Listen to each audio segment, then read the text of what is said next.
Hello, everybody, and welcome to episode 343 of the Saturn Studs Podcast. I'm Kurt, joined once again this week by my festive co-hosts, Peter and Jake.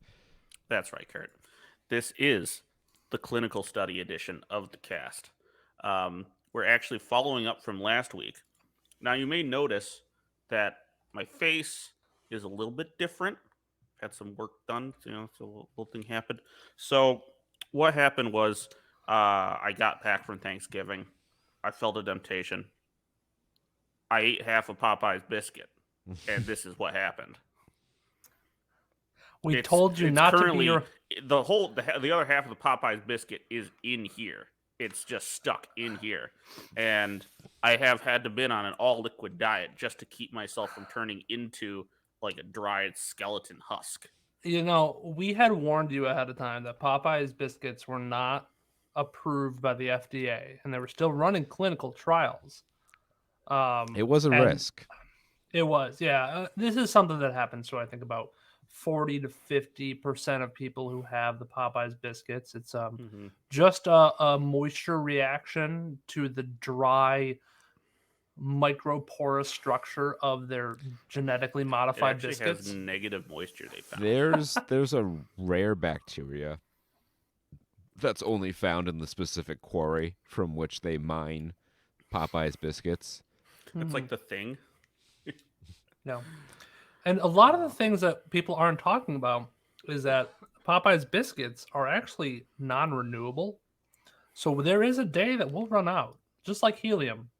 And I can't imagine all this pent-up Popeye's biscuits that we're releasing into the air and onto the ground and in people's tummies. I'm not worried about it because we're going to the moon in the next couple decades. When that day draws nearer, Popeyes is going to throw everything at fusion of the necessary constituent elements to produce biscuit material. Much like scientists will work on nuclear fusion to create helium from hydrogen and power our world, as well as ensure that we have helium, Popeyes is going to put 10 times as much money into this problem.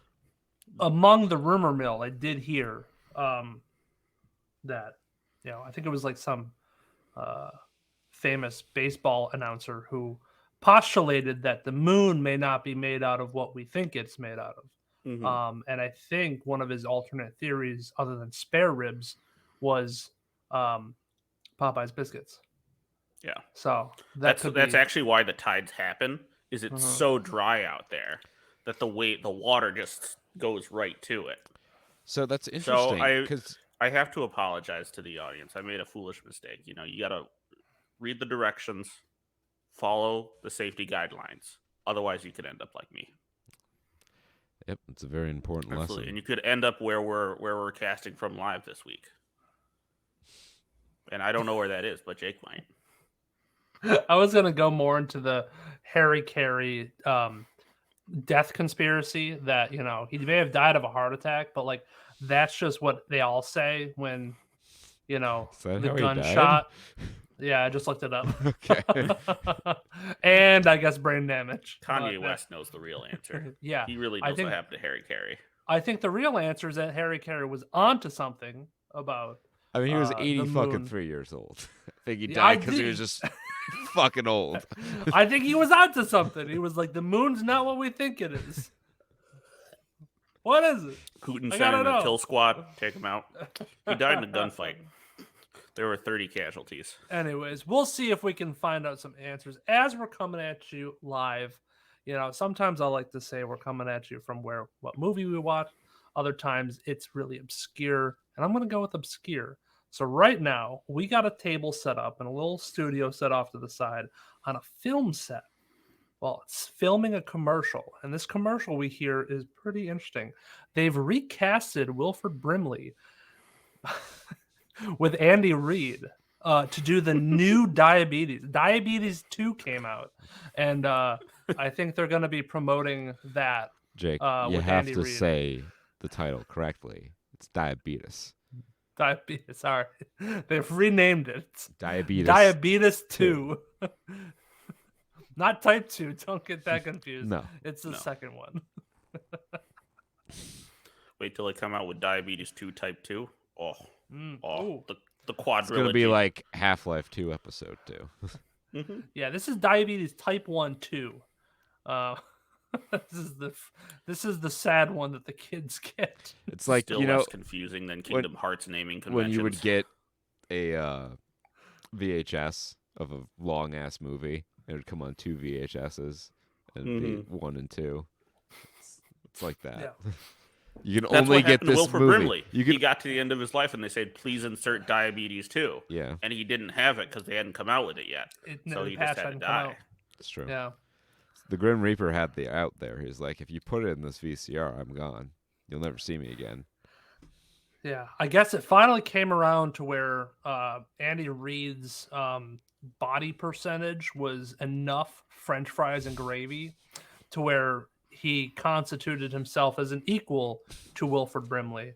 That was actually on the application they had sent out, so they were just waiting for a contender to fill the literal massive shoes that Wilford.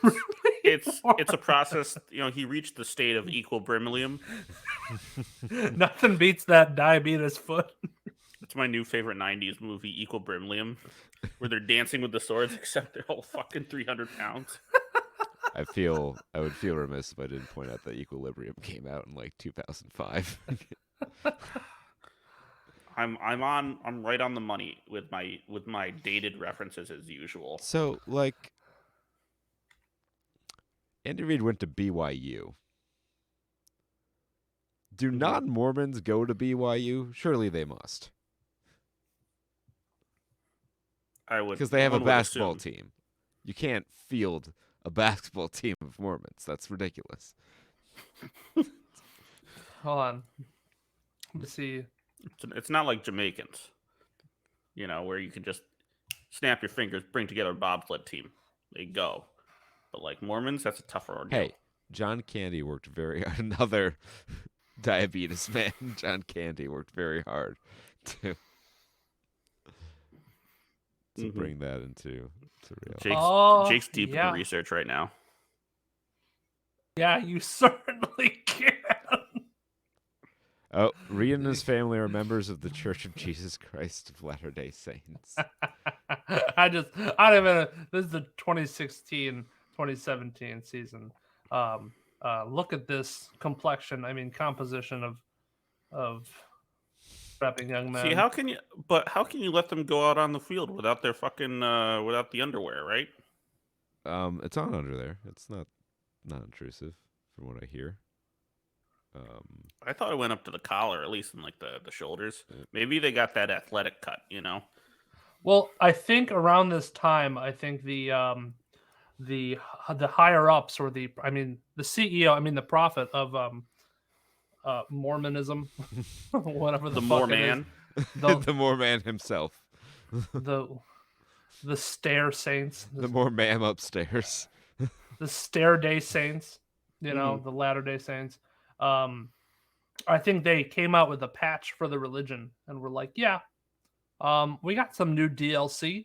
It allows for you to play basketball with more revealing clothing. They really went out here and said they need to show more skin.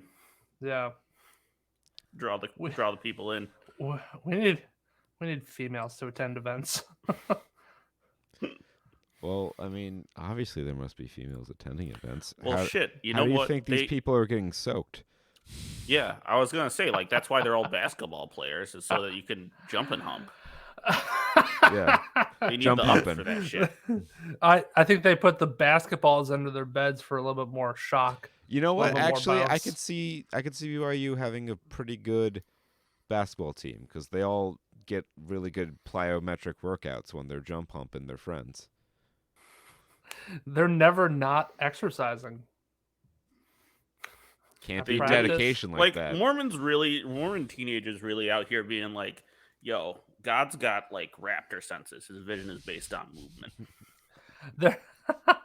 They're honestly on the bleeding edge the bleeding edge of just sexual position idea. Look, honestly, ideas. jump pumping as a lazy man sounds pretty appealing. Yeah. Mm-hmm. I don't know how I feel about having the other person in the room doing the jumping, but the principle of not having to actively thrust is appealing Hey, to me. they're all about that poly. So Mm. It's true. I don't know why What's they a- just don't have a machine that just picks them both up and does like action figures with them. Just I mean, they do. Their top That's scientists something. are working on it. calling it That's our Barbie mech girl and engineering G.I. program. Jerk-off. They have to have it blasted in from the planet Kolob, and that could take a while. Shipping. That's their mech. Shipping. Schlob on my collab. Shipping Their from mech Kolob tech is department. pretty. The mech tech department senior design projects are full of just like, yeah. So, my robot just like, will take 2 body-sized sacks of potatoes and throws it against another one. It's just a piston under a king size bed frame. For the uninitiated, the planet Kolob is a planet described in the Book of Abraham, which is a sacred text of the Latter-day Saints Church. That is the actual planet, extraterrestrial, that God and Jesus and everyone who dies and is a good person lives on. No, I So, thought they all got their own world. Yeah, I thought they all got their own little planet. So maybe there's a little collab. What do you call it? Kolob? Collab. I thought that maybe was the there's a one. little- That was where that was the home base. Like that's where the HOA headquarters is for heaven, right? Okay, all right, gotcha. That's where And Jesus maybe- goes, and then you go to the agency. They give you their planet in the celestial or the telestial or the Okay, so there's some festestial sphere. debate amongst, I'm sure, top scientists Is there a schism in the Mormon Church? as to whether or not Kolob is a star or a planet. Now, it kind of makes sense as a star that all these other planets orbit around. But at the same time, well, I suppose the people who supposedly live on Kolob could live in any environment because the rules don't matter. Just like trailers don't matter, Thanks, but we're gonna thanks watch for them coming. anyway. Thanks for coming to Mormon Studs. Yeah, now that we've offended we no longer have Start from a viewers in blank the slate, state of baby. Utah. Next week it's Islam. Watch out. Don't worry, folks. I have the same opinion of every religion. Mormons are just funnier about it. All right, Now, tell me yes, more about let's- these infidels. let's talk about The only trailers God I here. pray to is trailers. Yeah. Our Yeah. Trae Watch Oh, segment. geez, where to start on Trae Watch this week? I mean, we got hot ones everywhere. It's So too hot to handle. I guess let's lead off nice and easy here with Cocaine Bear. yeah, I mean, this was really the Paddington 3 that we didn't expect, Took a dark turn, not gonna lie. didn't deserve, but This still is- appreciated. So the first thing that occurs to me is like I know the story that this came from, or the story, because I think this is the theoretical limit that you can take inspired by true events to, because there was a case where a bear did like 100 pounds of cocaine or some absurd amount of cocaine, and that was the story. He did cocaine, and he walked around and Had a heart attack and died Yeah. because he Probably did a died, shit right? ton He of had to. cocaine. Let me see what the actual story was like. So it takes that and it expounds on it into a schlock movie monster. Yeah, so it took me. I went back and forth a few times watching this trailer as to whether or not it was an intentional B movie like Sharknado, Velocipaster type thing where like it's clearly presented as a joke, or if it was like actually taking itself seriously. I think it's closer to column A than it is column B. I think they just wanted to do a movie where they could just go fucking buck wild. So like again, literally the actual story of this was like a 1 paragraph newspaper clipping in fucking the Georgia like a Georgia newspaper. Or no, it was in the New York Times in like '85, and it Well, was a black bear did cocaine and then died of an overdose. Wow. yeah. And he died on September 11th. I Oh. mean, shit. He was a forerunner. He knew the future. Yeah. Yeah, the trailer seemed like the tone of this was all over the place. I think you mentioned like you didn't know whether it wanted to be like a comedy or like a horror movie. Yeah. And I still don't know. I think it's leaning towards like horror, but I mean, horror comedy is a thing. I feel like this is they're kind of definitely not trying to make the bear scary because it's bad CGI and they're just fucking flaunting it around. yeah, and Yeah. there are a few shots where like the bear is humping a tree, where you're like, okay, clearly that's meant to elicit laughter, but there are Yeah. other scenes where like, you know, they're being chased by the bear in the ambulance, where that's like, you know, played very straight. I'm not quite sure where it lands. Great title. The movie, I fear, will not be as good as the title. I don't think so. I think the title is where it starts high and then just loses stars from there. All I ask of this movie is just don't be boring, please. Like, you can be whatever the fuck you want. Just don't slow down. Take some cocaine. Go fast. I really don't know how you can really have a boring movie based on a coked up bear. Oh, they absolutely can. All you need is just 1 or 2 like side plots that just go on for way too long. Oh yeah, we've seen enough of that shit. I think the only way this is successful is if they like mirror it with like Crank, and have the bear be like Jason Statham, and just have to like constantly get cocaine to be fueled up, or its heart's gonna stop. Well, at the end of the movie, they're gonna reveal that the bear's name is Chef Chelios, and this was a Crank sequel. I do like that the bear literally just does a line off of a carcass. Oh, I'm so bloody pissed that I turned into a bear. I'm Jason Statham. Yep, sure. That sure was Jason Statham. I'm Jason Statham. Big get for the show. I'm glad I showed up. Speaking of Jason Statham, you won't find him in this movie. Very all right. The Super Mario Brothers dropped their full, official, hard, non-spoiler trailer with a hard R movie. Yeah, trailer with the hard R. The Italiaphobia goes real hard in this trailer too. Kind of offended. Italiaphobia. Yeah, the real racism, the one that the white man's afraid to talk about. Italians are white though. Not in the 30s, they wasn't. Yeah, no, I don't. You think I have the C word pass? No, I don't think so. I say that we have to Sicilian. We have to duck that out. We have to bleep that out if I ever say that. I ain't trying to piss off no saltine conglomerate. Oh, I got you. Big Ritz is gonna come. You know what I'm saying? Yeah. Big Ritz is gonna come after me. Nabisco has the fucking hard on for that. Very litigious company. So the story of this trailer is that the French voice actor for Mario again is stealing the show. So we may have to watch the French sub version when we go see this movie.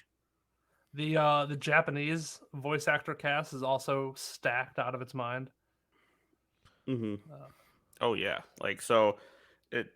But really, like Chris Pratt is not pulling his weight in this. So there's a funny joke that's going around, and a while ago he did some sort of either video, like a TikTok, or a press conference or something like that, Mhm. where he teased the voice that he was going to do for Mario. Right. And it's this very It was deadpan. this. It was like it literally this. Yeah. He's like, And he we was thought like, it was no, a that's. joke.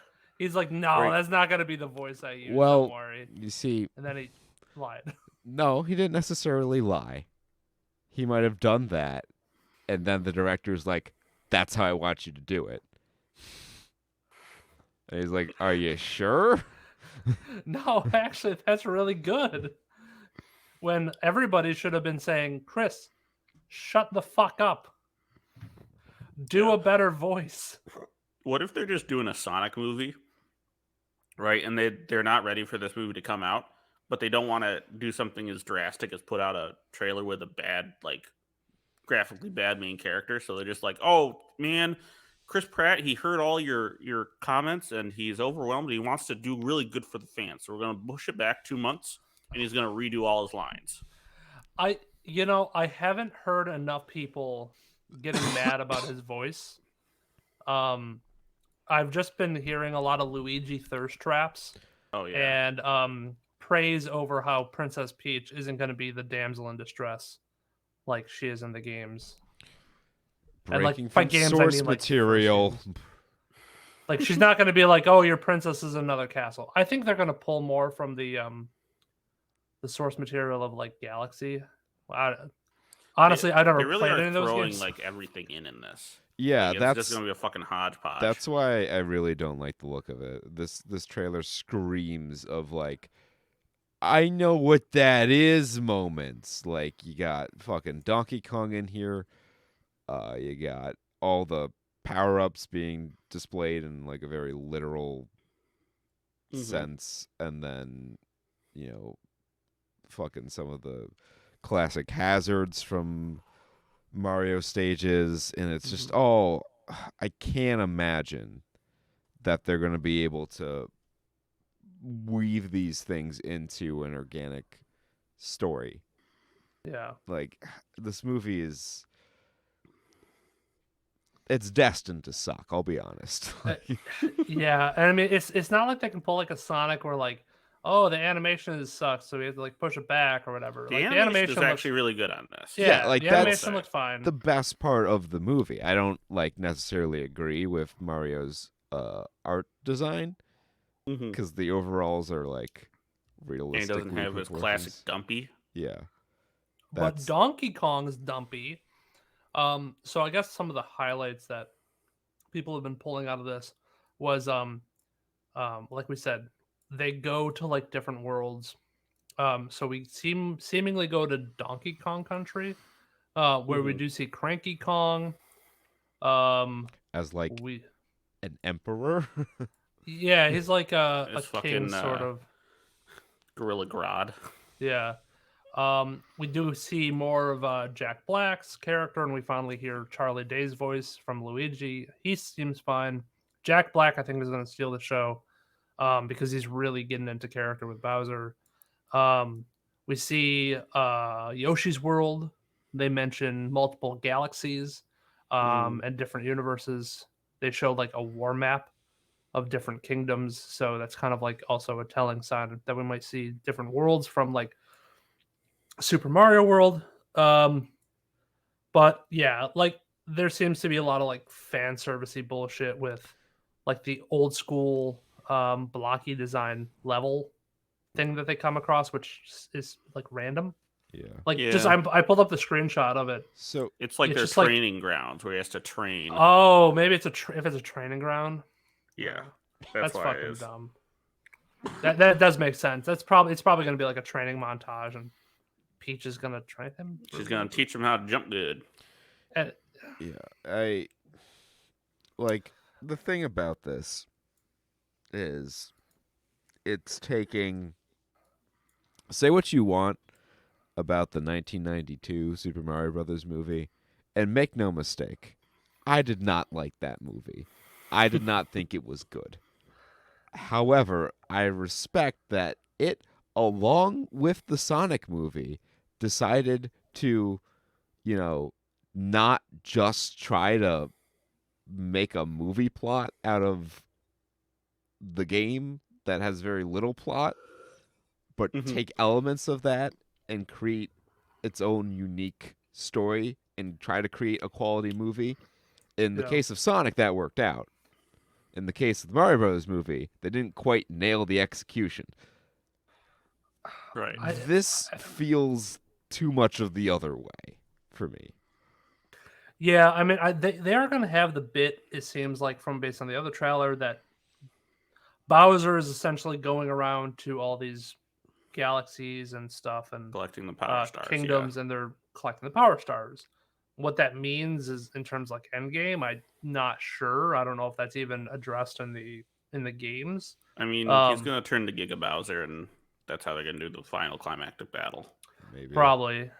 And I really don't know how. I mean, it just feels like it's going to be a very simple plot of them trying to stop Bowser from collecting the stars, and they're going to fill the runtime with nods to the games, like the raccoon costume and power up and Tanuki. the Tanuki mask or Tanuki skin or whatever, and probably a bunch of other stuff. Like we saw Rainbow Road just randomly thrown in there with a bunch of parts. The fucking Mario Kart thing. Like, it's just Nintendo said, I want all of our games represented in this movie. You even saw Yoshi's World, so I wouldn't be surprised if you see like a Mario Party kind of thing. Like, I would not be shocked fucking if fucking Captain Falcon made a cameo in this movie. Mario starts playing golf in the middle of this shit. Yeah. Yeah. Are they gonna is he gonna have like a sports bag that he's gonna have to go through, and there's gonna be golf? The end of the trailer racket? sting is gonna be the Rabbids. Oh fuck me! Shut up! Don't put that juju on us. That is 100% gonna happen. Have they not already made a Rabbids movie? That's maybe the most surprising thing I've heard all day. Yeah, but they have made 2 Mario plus Rabbids games. They've both sold pretty well. Yeah, from what I understand, they were actually decent games. They were weird in that it was like an XCOM ripoff. Oh yeah, that's right. But people who have played them enjoyed them, so that's all you can really say about one thing. Let's keep moving. Yeah, Guardians. We'll stick with Chris Pratt. Guardians of the Galaxy Volume 3 Trailer 1's out. James Gunn says goodbye to the MCU forever. I'm gonna go run DC now. Yeah. So the weird thing, and I don't know if I mind this or not. You kind of need to see or get the spark notes for from the holiday special. There's like one important plot point from the holiday special. Of course there is. See, this is the biggest fucking problem with Phase 4 of the MCU, is that they pulled a full Kingdom Hearts and they scattered everything, 6 sheets to the wind. Like, I used to think it was a good idea to do something like that as a kid who was dumb. I used to think, like, DC has these shows on the CW. Why don't they just use those to develop the characters for the movie? And the reason that that's a bad idea is not everyone wants to go and hunt down every piece of fucking content to understand. So James Gunn described it like this, where he didn't mind putting this part in the holiday special because it's kind of minor and it just sets up the setting of where they are. So they don't have to go through like the rigmarole of bringing back like where the Guardians of the Galaxy left off after Endgame, or I guess after it'd be after Ragnarok. No, Thor: Love and Thunder. Love and Thunder. Yeah. I forget that title so hard. That's the second time I've replaced that with Ragnarok. It's a very Thor: Love and Thunder movie. Yeah, it is, because all you see after Love and Thunder is that the team, the Guardians of the Galaxy, like left Thor and went off to do fuck all, to go find Gamora, actually, is what their whole thing is. So that's what you got to know. That's the only important thing from previous movies, is that they're trying to find Gamora. But the only other thing that you need to know from the holiday special is simply that they bought nowhere from the Collector, Mm. and the Okay. Collector's not dead, which I think was kind of they put it in some other movie. They showed the Collector possibly being alive, flying away in a ship. Anyways, nowhere is their like base of operations. That's the only like thing. So they don't have to like set up the setting. They can just start it off and go. I mean, Because I don't think they're going to be in nowhere long. yeah, like I don't even think like that's if they start up in nowhere, that's cool. That's like whatever. I mean that I wasn't ranting Yeah. specifically at Guardians of the Galaxy, but like you introduce the main antagonist for your next Avengers movie in a Disney Plus series and then didn't mention him again until the first movie of Phase 5. Well, that's the weird thing about Kang is that he can have like like that's not the same Kang that we're going to get in Quantumania, if that makes sense. Because there's a different multiverse, a different version of him, and the Kang that we're getting in Quantumania is going to be completely different. Man, Now, that whether or seems not like that's a complex concept that we should have a lot of experience with before we get into that character. Yeah. Man, if they only had that like occurring in different series where he showed up in like different iterations of himself, man, that'd be interesting. Be a good move to do. It's like and like a more direct example is that if you didn't watch WandaVision, you probably would have been very confused about what the fuck was going on in Doctor Strange 2. that's a way better that's a way better example. I think they thought more people watched WandaVision because it was one of their more earlier series that people were more hyped about, I guess. Mhm. Whereas like I don't think as many people watched Hawkeye, or even She-Hulk for that matter. Right.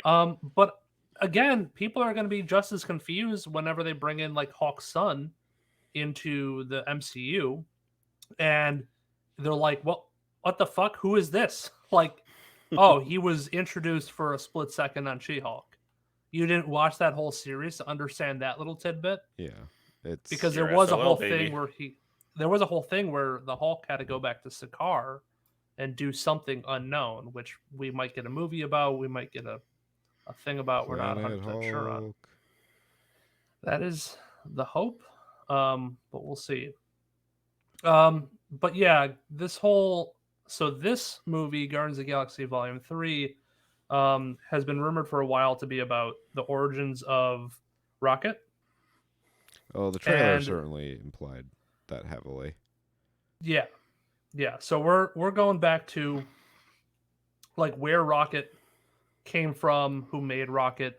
They alluded to kind of bad memories that he had or some horror from his past in other movies, and we're gonna explore that. I forgot what the guy's name was. They called him something. It wasn't like the Evolutionary or something like that. Does it? My question on this is: will it matter, or is he Probably just going to be not. another throwaway bad guy? I think this is probably going to be another throwaway bad guy that's going to dissolve the Guardians of the Galaxy, because this is, I mean, it's kind of not spoiler alert, but like we know their contracts are ending up, and like they all are very public about not wanting to continue with the MCU after this. So this is kind of their farewell. Like everyone involved in this movie is not going to be involved with Marvel after this movie. Yeah. And I mean, you might have a few characters here and there. Like, I don't even know who you would pick up. I mean, well, I do know. I mean, they're going to definitely bring in Adam. Yeah, you can have Adam Warlock? Warlock lead the next generation of the Guardians of the Galaxy and bring in characters like Nova. Like you can keep it going, but it's a similar issue that predictably they're running into now after Endgame, which is like the artistry of this, like the passion that people had for it is kind of waning. Like on the people making it side, because you wrapped up your grand narrative, your 10-year meticulously planned out story arc concluded, And what you're left with now is a continuation of the MCU for what feels like very soulless and corporate interests. It doesn't feel like there's any art to it anymore. Like a lot of filmmakers like Scorsese would criticize Marvel movies early on, calling them like amusement park attractions or what have you. And I didn't necessarily feel like that criticism was fair at the time. Now it certainly feels like that. It's corporate product to satiate you while you await release of next corporate product. Yeah. And that's why I feel like they've struggled like they have at the box office this year. I mean, struggle put out in anything Marvel that, like, perspective. Yeah, they didn't have a single $1 billion movie. Like Guardians of the Galaxy itself was kind of a lightning in the bottle. Everyone was it was remarkable. Everyone said how they took a side product or a side story characters and pushed them into a enjoyable limelight. Yeah, they were like real. But that's a James Gunn thing. That's not that's not inherent to that property or those characters. And they're finding that out the hard way, that you can't it's not so easy to repeat that. Yeah, and for other side characters. Like, even if I'm honest, like, I didn't really enjoy Guardians of the Galaxy Volume 2 all that much. It didn't have the same charm. I feel like a lot of things that Guardians of the Galaxy 2 tried to do was recreate the same pizzazz that Volume 1 had, which was like the special soundtrack from a specific genre of music, and then all the, what were the 80s, 90s references? 80s references to a lot of things, and it had a much more down-to-earth plot for being a sci-fi space movie, whereas you get Guardians of the Galaxy Volume 2, everything's kind of jumps a shark with, like, you really go from, like, just defeating a big bad with quirky dance moves to fucking finding out your father's a planet, having superpowers of your own, killing your father, losing those superpowers, and then losing your, I guess, father figure. Meanwhile, like, the pacing and tone of those movies are swap for what they were, where the first one has the plot of like an everyday, like, Saturday morning cartoon, but has the pacing and the tone of like a really snazzy breakout kind of thing. Whereas like the second one, which I remarked on when we reviewed it, was, it has all these dark themes and like this really heavy stuff, but like the movie itself felt like a cul-de-sac. Yeah. And I have to imagine that's a little bit more of like intervention from like big high up Marvel with trying to fit so much into a movie. And like, even look at this, and like, they're probably going to take 1 hour and 50-minute movie. Can't imagine this is gonna be more than 2 hours. I don't think they really have. Black but Panther 2 was 2.5 hours. Was it? Wait, Guardians of the Galaxy 2 was 2.5 hours? Oh, no. Black Panther 2 was... Oh, yeah. I don't know how long Guardians of the Galaxy 2... I think the first one was 2 hours. But still, you're taking like even if it's like a 2-hour movie. 2-hour movie. 2 hours and 17 minutes, the second one was. Oh, yeah, 2 hours and 17. Anyways, 2 hours and some odd minutes. And you're going to try to cram in a ton of characters. You're also cramming in a ton of like new characters. You have the Cosmo Dog. You have this whole world of these animal hybrids that are related to Rocket. I mean, or at least fleshing out his character and maybe getting a finale to his arc. But, you still have like Mantis, and Gamora was shown. I don't know how much she's actually going to be in the movie, but Nebula, and you have the James Gunn's brother. I don't know what his first name is, but you're just jamming so much in here, and probably going to leave very little time for the villain to like ramp up their arc and have any like sort of motivation. So it's like, why do I even care if you're just going to kill him off in the end of it? Being honest for ourselves, that was a criticism you could have made of the original, is that the villain kind of just was there. I actually didn't think the villain was all that great. But I think what it lacked in like a good villain, and honestly a subpar plot. You had decent pacing. It was good fun. I think cinematic. It was a fun the movie. biggest Yeah, it was. thing about it is Yeah. that it was fun. The interactions between the characters were fun. It was funnier than a lot of the other movies, and it worked within that. It didn't take itself too seriously. I think also the big thing is, as hard as to admit it, Dave Bautista was a big selling point on the first one, and his charm kind of drops off after that. I mean, yeah, he has like one joke, but It's because I don't know, man. How many times do you want me to laugh at like Dave Bautista taking something too literal and then laughing about hurting somebody? yeah, let's there's not a lot of space there. It's a one note. and Dave Bautista is a limited actor. Yeah, and he was great in the first one, and then fell off, kind of like a decline. And he was heavily portrayed in the holiday special, so it's like, oh, great, haha. Like, honestly, it was more Mantis who was, I guess, funnier than Dave Bautista in the holiday special, but. Right, I don't know. She's the new one. You had to flesh her out a little more. All right, I guess. let's move on to the other Disney property here.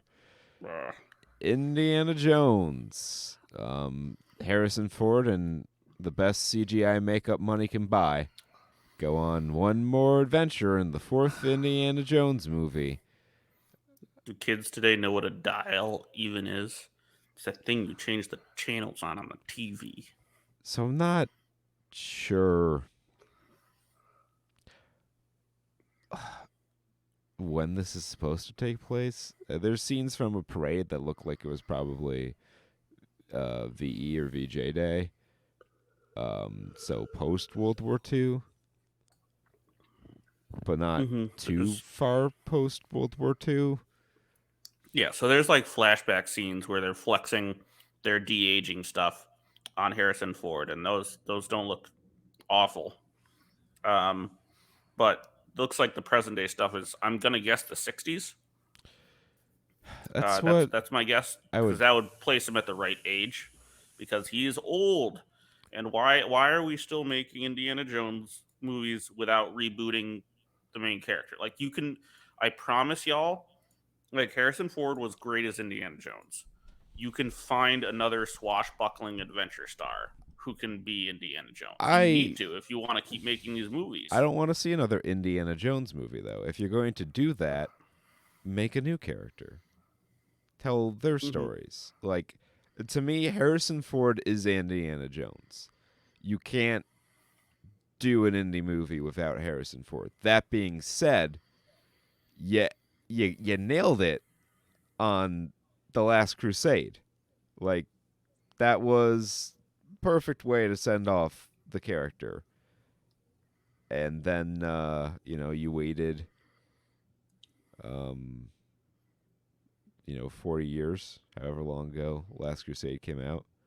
And you make another movie, and only one other movie. This definitely wasn't tried and failed before. Which one was that? Was there a fridge scene with that one? Was that the fridge one? No, that there was a test scene that leaked with that, but they never ended up making that movie. It was just a rumor. Like, it, I will say, it's been so long. Like, again, he's so old. He's so old, and it's been so long since the last one. They even jokes about the fucking Crystal Skull jokes are old at this point. What's the Crystal Skull? I think it's a vodka or something. Like that. Yeah. Oh, you're right. Dan Aykroyd's vodka. How could I forget? Dan Aykroyd is also really fucking old at this point. How old They're is all Danny? old, and you keep casting them again and again.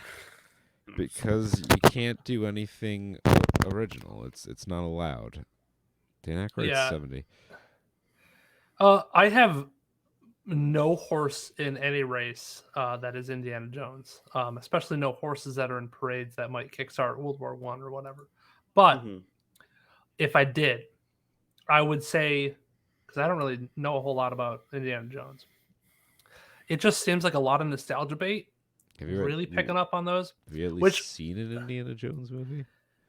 I know I've probably seen bits of like the older ones, but I don't even know. I think the only one I actually watched. I think watch Raiders. Go I up think the only when we're one done that I here. watched. Go and watch Raiders, and then you can skip Temple of Doom. I don't know if it'll ever live up to Crystal Skull. What the fuck is the vodka? What does the vodka have to do with this? I think that's the only one that I watched. Was the test pilot, the screening, the test screen one, which is So I mean, Indiana Jones as a concept is kind of rooted in nostalgia bait because it's an homage to the serials of the 1930s. But Right. like in terms of like nostalgic Indiana Jones beats here, I mean, you got the car chase thing. I mean, it's just general action movie stuff. And the problem with it is it's all kind of like CG now. Obviously, in some cases out of necessity, but a lot of the charm of the original movies was the practical effects and stunts. Because that was also a part of the old serials, was mustering up as much fucking spectacle as you could make and getting 10,000 dudes out on a fucking desert on a Friday afternoon to shoot your shot. Yeah. So I'm looking at you, Ben-Hur, killing horses and shit.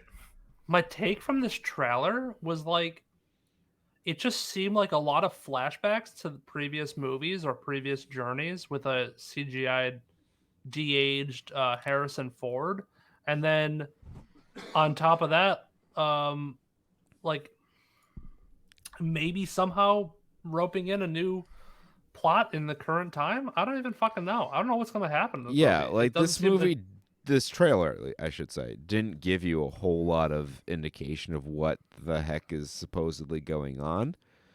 I don't know what the fuck the Dial of Destiny is. I don't know why it's important. It is not an undone setup to have someone walk into Dr. Jones's classroom and send him on an adventure. That happened, I think, in all three movies. That's how it goes, yeah. I have a theory. I think after like understanding very little Indiana Jones, it seems like what they're running with is Indiana Jones went on a journey a while ago, or an adventure a long time ago, which they're flashing back to constantly, that he stopped like Nazis from getting this one trinket, which is probably the Dial of Destiny or whatever they had, and he had to get it back from them. And then he did it. He was successful. He won. He saved the day, yada, yada, yada. And then 50 years later, when he's like a shriveled up old grape, somebody comes and is like, the dial's back and they're looking for it and they're going to end the world if they get their hands on it. You're the only one that like can help and not the police. That's my guess. I got my nothing. long shot. Yeah, I didn't need another Indiana Jones movie. I didn't really want another Indiana Jones movie. Like I love Indiana Jones. I am a big fan of 2 of the 3 movies, and I love the ride at Disneyland. It's one of the great series of films from my childhood that I remember very well. Not that I was a kid when these were released, but home video is a thing. And I'm good. Like, I don't need more. We're all right. I don't need to see 80-year-old Harrison Ford try to be Indiana Jones for one last paycheck. Just like I don't need to see another fucking Transformers movie. Are you kidding me? 100% disagree with this. This is not the same as Indiana Jones. We 100% needed another Transformers. Do you want to know why? One simple fact. I'll tell you why. Thanks for coming to my TED Talk. New cars come out, and they got to sell them one way. And the best way is to put a little human inside it, and then have a Have it turn fucking into a crazy, robot. have it turn into a robot around that person, and then have like Sirius XM be like advertised on the radio or some shit. Ooh yeah. Oh my god. Like Porsche's just cooming all over this movie. I love it. I really hate the trend in trailers where you take a pop song and like remix it to fit the tone of your trailer. Yeah. This was perhaps one of the most egregious that I've seen. Yeah, what was I don't remember, even though I just watched it. What was the pop song? It was Juicy by Oh Jesus. Biggie. Oh yeah. Yep. Yeah. No, it's coming back to me now. They saw the Sonic trailer and they had Gangster's Paradise, and they're like, "We want a '90s rap song in our trailer." Because it's set in the 90s, I guess, which Is this? I'm not. You know what? I was going to say, doesn't that fuck with the continuity? But I think this is in like a apparently different timeline. he was back in Yeah. Arthurian times in the last one, so what the fuck do I know? No, he wasn't. That was a flashback. No. Okay. So King Arthur was really a transformer. Okay. I thought he was Hellboy's dad. No, that's what you put at the top of a power line, a transformer. These are Autobots.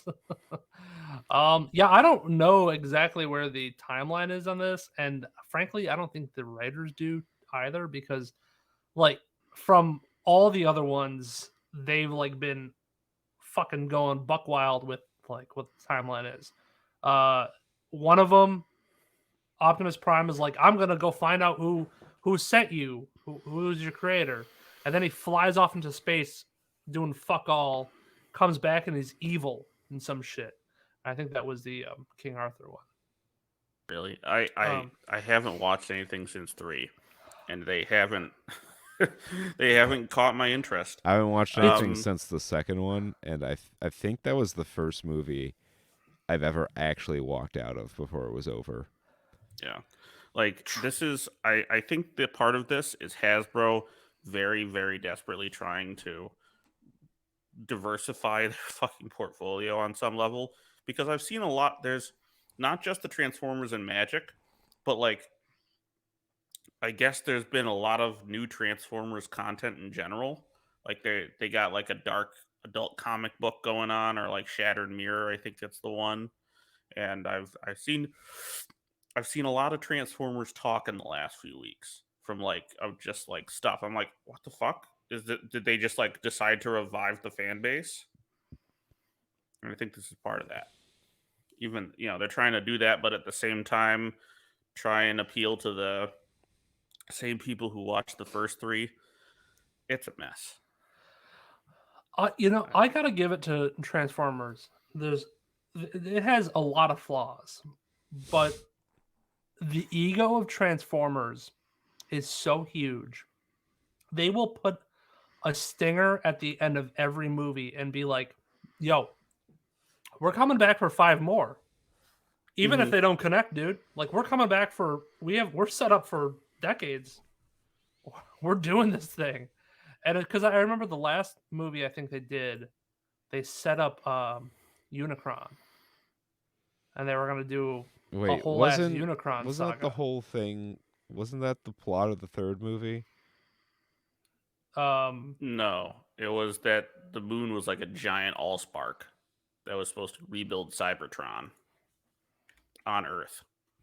Okay. Yeah, it's fucking stupid. There's Dark of the Move, Dark of the Moon. It was Transformers Revenge of the Fallen. That was the second one. That was the second one. Then there was the Dark of the Moon, which was the third one, which was they found a Autobot on the moon or whatever, and brought him back to life. The fourth one was the dinosaur one, Age of Extinction. That was when they found the dinosaur. You had the big thing with Optimus on the back of a T-Rex. Grimlock. Bullshit. Grimlock, yeah. You had Transformers The Last Night. That was the Arthurian one. And then you had Bumblebee, which I don't even know if Bumblebee like melds with anything. All I know about Bumblebee is John Cena's in it. Yeah. and they're fighting Nazis or something like that. I don't know, but I believe We're all fighting I don't know if it Nazis was every day. which one was Unicron. All right. Well, Unicron's not in this movie, so the setup was Unless, yeah, I don't know. I doubt he is. This one's about beasties. They have the gorilla one. They have the Cheetor. You're gonna see more animal ones, which isn't really that like crazy because we already have the Dinobots from the fourth one. kind of. Um, They were barely in that kind movie. of, yeah. So, yeah, I guess you're gonna have a little bit of mix with the what are they called? The Metamals, The Maximals, Maximals and the Predacons. the Predacons. Yeah. Which So- is the most fucking that phrase just it speaks to me as like 25 to life. I just hear Predacon. I'm like, oh no. It's the convention. You just for got sexual arrested predators. and you're going to maximum security prison. If they keep this in the same universe, which I think they are, the thing that they're going to have to win me over with is somehow explaining that there has been a whole other group of transforming robots in the jungle somewhere, and at no point did they show up in the other 5 movies. Well, this is set They went to before Wakanda. those movies, I guess. Oh, is this set before those movies? It says in the 1990s, and I think the first one came out like like it was set in the year it was released. Oh, poggers, dude. That's great. I'm fine then. I'm won over. All right. Well, let's follow up on some of these previous trailers with our segment we call the follow-up, looking at the 5-day weekend, domestic weekend. Big Thanksgiving times. 23rd through the 27th, Thanksgiving 5-day weekend, and World Cup, apparently, worth shouting out to. Maybe they put them in theaters. I think that was our theory. But I I could don't see know. maybe some games being in theaters, but they don't show up on this chart, so I don't. Yeah. Regardless, number one movie for the third week in a row is Black Panther. I think some that kind of forever. 63 million is not updated because that was the same thing we saw last week. Let me check my calendar just real quick here.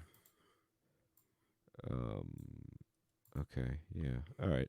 Well, whatever. It's 63.8 million, and it's made $682 million worldwide. A far cry from its predecessor.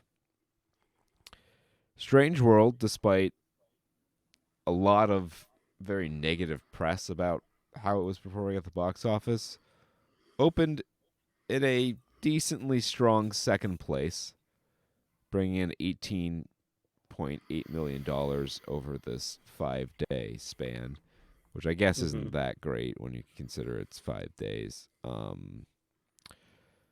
Worldwide, so far, it's made $29 million with only $20 million domestically, so it has made just $2 million after its opening weekend.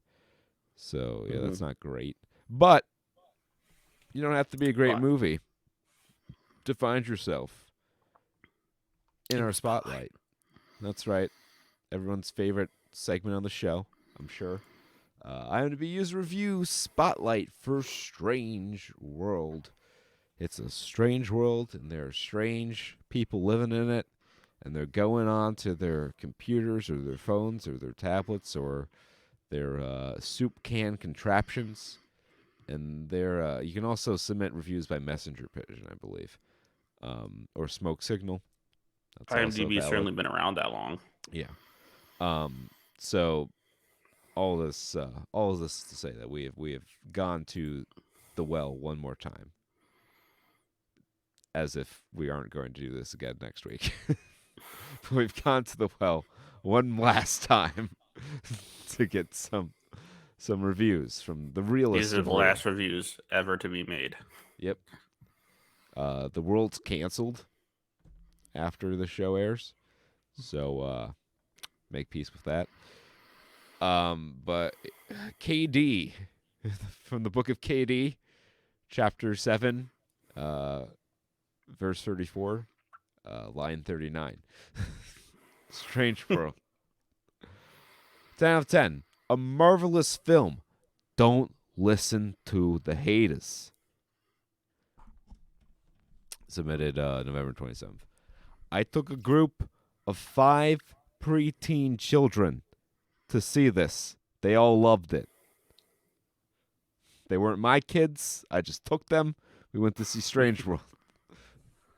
One said it was, quote, the best film I've ever seen, close quote. When asked for numbers, they all said at least 9 out of 10. I rounded up. They loved the diverse characters, the colors, spelled with a U, fucking limey tart, the excitement and the story. No one fidgeted. No one even asked to go to the toilet. Is there anything more important than the fact that they all loved it? This is a film for children, and it appeals to children. As a parent, again, not of these 5 particular kids, but as a parent, I adored the messages of love and acceptance. There are 3 generations represented here, and yes, they do clash, but fundamentally, they love and accept each other, and it's just wonderful to see that portrayed on the screen. Personally, I didn't see where the story was going. I was too busy enjoying it to analyze it, which is a good sign. And I was delighted by the ending. Don't listen to the people who are hating it on principle. It's a marvelous film. We got one, baby. 6 out of 79 found that helpful. Oh, No. yeah. Now I that's shared magical. I shared a link that has nothing to do with Strange World, but you mentioned the bathroom break, no bathroom breaks and everything, and that reminded me of the quote where there was a quote from James Cameron. James Other Brown. James. Oh, yeah. Oh, yes. The Avatar James one. Cameron. You can go to the bathroom About- whenever you want. James Cameron says, we'll get back to our reviews. Don't worry. Go to the bathroom. You go to the bathroom because you're going to come back and see it again. It doesn't matter. You're not going to miss anything. You'll see it the next time you watch it. Oh, I Oh, can't. it's going to Audacity. flop, baby. I It's going to can't blow wait up. to go to watch a 3-hour and 12-minute movie in the theaters twice. I'm going to get my Gatorade bottle and pee in the movie theater. Fuck you, James Cameron. I'm not missing a second of your shit film. Anyways, 1 out of 10. I gotta get heated for these reviews because these reviews are fucking angry, dude. The Karens, they got the pizza place's manager heat on on. speed dial. They got their Palm Pilot just fucking ready to type in hateful words on their IMDb user account. Yeah, they never upgraded from the BlackBerry, man. All right. Is your spoon warm yet? The top one was good as golden. 1 out of 10 from Jody's German Shepherd. Boy, I love my German Shepherd. If my name ain't Jody. This movie was exactly what you would expect from the new Disney. Slow, boring, and not worth your money or time. The beginning started out great. Seemed like, yep, Disney is back. Woo. Then you get to scene 2, the second scene of the movie, and you're like, nope, Disney isn't back. This is the same tomfoolery they tried to pull with Lightyear. Now, Yep. I don't mind a little wokeness in my movies. I think you do. You can The have Lightyear color scene was a views. second. After all, that is the time we are living in. Mm-hmm. But when the whole movie from scene 2 till the end is filled with it, there is only so much we can bear to watch with our children. Please don't think I didn't understand the premise before we left. I did. I just didn't realize it was going to be that bad. 113 out of 156 found that funny. You know, she's got a point. It's shit like this that dropped Bob Iger out of retirement. Bob Iger said, "Strange world. We got a queer colored boy coming into our movies. I won't have it." You know, that and the massive losses that they were sweeping under the rug there. Yeah. It's 100% Strange. The Strange World caused all the losses. Peter, weren't you paying attention to the box That little office? non-binary tomfoolery caused this company to go belly up. Caused an accounting error. The computers, they couldn't handle the non-binary. I just need to say this just in general. Like, unless the character is involved in a romantic plot in the movie, do we need to know anything about their sexuality? Yeah, I don't even know how, from based off the trailer, I don't know how you get into anything that is like with anybody's sexual orientation or whatever. It doesn't matter. Look, the only thing you need to know is that if somebody isn't straight, It's like Schroeder, but if somebody you isn't don't straight, say it, they are talking about butt sex, and well, that's the thing. I mean, that's the whole thing with like this whole anti-woke. And if they're talking about woke, they're most likely talking about bringing in diversity or bringing in like a diverse cast. And if they're talking about a non-heterosexual relationship, like when you see a mommy and a daddy, you don't automatically think, "Oh, they're fucking, dude. P and V all the time." No, you don't think that because we live in a heteronormative society. But if you talk about a daddy and a daddy, you're like, who's the bottom? I bet he's the bottom. I bet he takes it up the ass nightly. And if you talk to my kid or look at him, you're going to turn him gay. My theory on fixing this problem is if you don't explicitly say anything about the sexuality of the character, it's Schrodinger's libido. It's both straight and gay until you open the box. So you can assume and project onto them whatever you want. There are plenty of media characters that are not explicitly queer.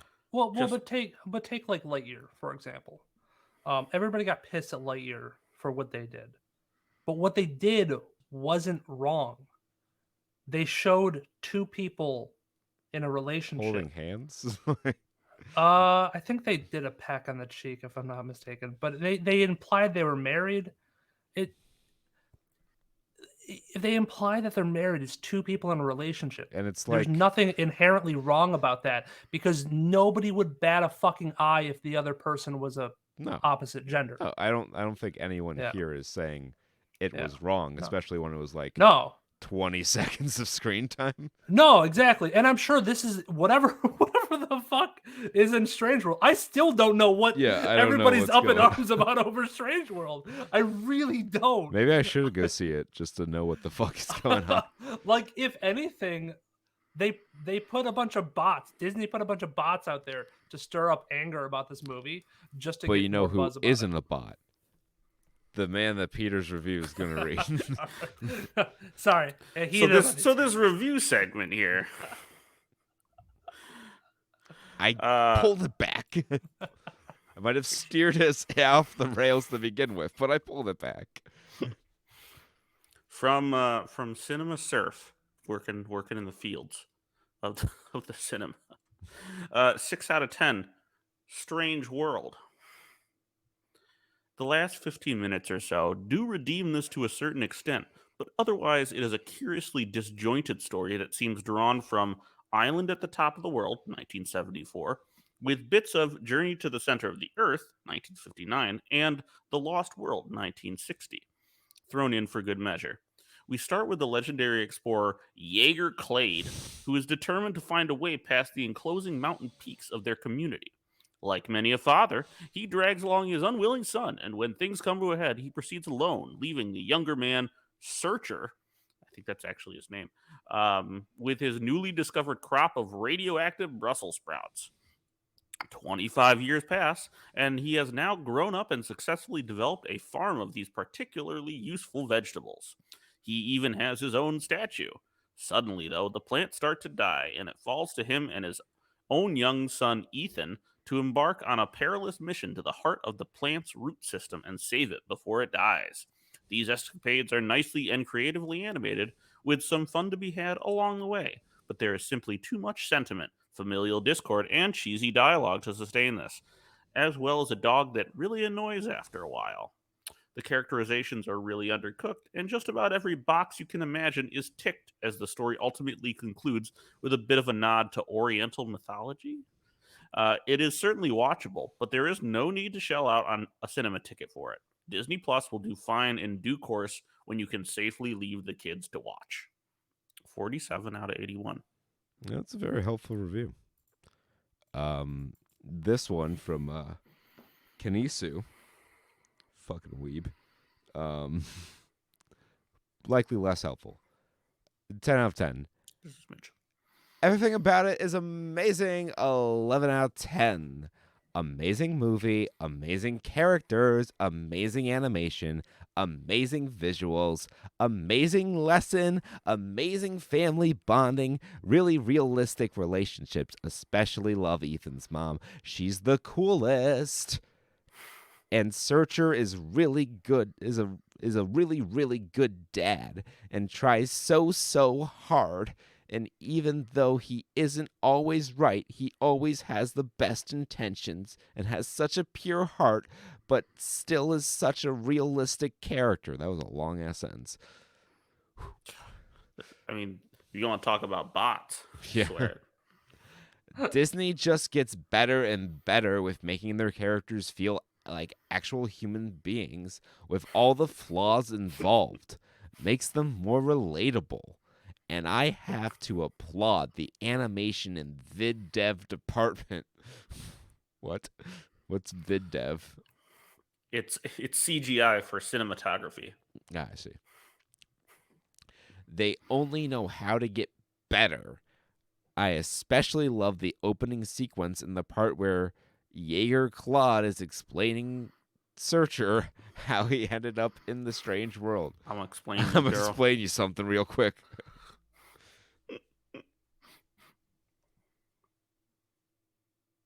All right, I gotta go with this one because it just seems to be everybody's 0 out of clicked on 4 it. found that helpful, by the way. Yeah, I got one with at least 300 people looked at this, which is pretty crazy. There is another one, but I don't really want to go on another dumb ranty one. Okay, 1 out of 10. Doll by Mark McGuire. Oh, Yeah, the slugger himself. yeah, he came out of retirement for this one. His giant roided up forearms disliked the movie. He had to get a special keyboard just to withstand the power of his keystrokes. Focused more on being inclusive than writing decent storyline. Felt like a bootleg copy of a kid's version of Avatar. The parents we went with fell asleep at one point, and I found my popcorn to be more entertaining than the awkward dialogue they had throughout the whole movie. The characters were flat. Some of the side characters were more entertaining, and that's not saying much. Even cool-looking splat thing they found should have been called Flop. For a kids movie, I can't even remember any of the jokes or anything that made my kids laugh. They like some of the action. ... So there's that for the 1 star. 210 out of 302 found it helpful. Holy shit! Wow. This is so it's so heavy on the low end. This is nuts. Yeah. Yeah, I mean, I think the low reviews probably have a point because that's certainly been the biggest consensus. Yeah, which is such a disappointment because, I don't know, when I saw the trailer for this movie, it looked like it was going to be some wild ass, really out there kind of shit. But I guess not because Disney doesn't want to fucking. Disney doesn't take risks. I guess so. I guess not. Um, and finally, I'll get into my droopy dog voice for this, which considering my state might be difficult for you to imagine getting me into a droopy dog voice. From a Yo. genuine dragon, 5 out of 10. Strangely mediocre world. Pretty generic and meh. That's more like a Mr. Plinkett voice. Meh. Didn't feel much for the characters emotionally, and the movie wasn't that funny. The Strange World stuff wasn't really anything I hadn't already seen before. Where the plot goes, at the end thinks it's more clever than it actually is. I was underwhelmed by the entire execution. At the end of the day, Your this is a cadence very is weak spot on. by modern Disney standards. It's an easy watch, and the animation is decent in places, as well as the music. But overall, I'm not going to remember much from it that I had already seen these premises slash concepts done in the movies before. A mediocre world is what it is. 5 out of 10. 55 out of 56. Or 55 out of 66 found that helpful. Well, you were like in the beginning at least like spot on with your like cadence of speech for Blanket. Yeah. Turns out when you have a balloon inside your face, it's not that hard to talk a little bit like Mr. Plinkett. Let me give my VCRs back. Want to watch my night court tapes. But that's it for the spotlight. Yep. So now you know. That's Strange World. Now you know what's going on with Strange World. Strange world, strange world. Glass Onion had a brief theatrical run in 696 theaters. It brought in $13.2 million there. It was not on. It's not on Netflix yet. Not coming to Netflix till the end of the month. It's so confusing. It's so fucking weird. But yeah, it seems as if Netflix wanted it to be a big theatrical hit. They could have done that, but it would also undermine their business model. So Yeah. I'm not sure what the play was there. kind of in a rough spot. Mm-hmm. Devotion opened in fourth. I went to see Devotion, so I'll give a brief 5-second review. It's pretty good. It's not. It tells a different kind of war story than a lot of movies do. It's not like a great movie, I don't think, but it certainly is a good and watchable movie. I was not familiar with the story going in, so the ending kind of surprised me. But it's a good movie. I don't think you necessarily have to go out to the theater to see it. I think you can wait till it winds up on a streaming service. In fifth and its second week, The Menu. I also saw that one last week. Mm-hmm. So I'll give a 5-second review of that. We did a spotlight. It's somewhere in the middle between the two extremes of the spotlight reviews. It sets a nice atmosphere of tension, even though a lot of the movie really nothing happens. It takes a long time before you get into the meat of what's going on in the story. And I totally understand the review I read after this movie, I Crave a Cheeseburger, because after the movie, I wanted a cheeseburger. I went out to Herbie's to get a cheeseburger. That's what it's all about, baby. But yeah, if five is average, I would say that's probably a 6.5. Black Adam, well, that brought in 7.6 million, by the way. Black Adam, all the way down $4.4 million for Black Adam, 378 worldwide. Not a lot of money. About what I think that's right about what Shazam made. Interestingly enough. In that case, I guess it's a perfectly proportioned sequel. Spin-off, I guess. Spin-off. But thing, you have to yeah. consider the fact that Shazam's like headline actor is Zach Levy, who, had a TV show, but The Rock is the most famous actor in the world. Black Adam made 12 million more as of right now. Oh, that's how much The Rock draws, baby. 12 million. Yeah. That's the Rock bump. Bones and All finds itself in 7th. It's made $6.7 million worldwide in just 2,700 theaters. The Fablemans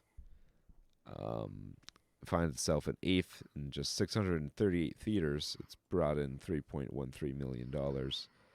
Ticket to Paradise hanging out in the top 10, $2.64 million in its 6th week. That's made a pretty tidy sum, $163 million. And The Chosen Season 3, episodes 1 and 2. Another week in the top 10 for this Fathom event, which, usually those don't last 2 weeks. I went to see episode 1. I stopped, went home, came back to see episode 2 the next week.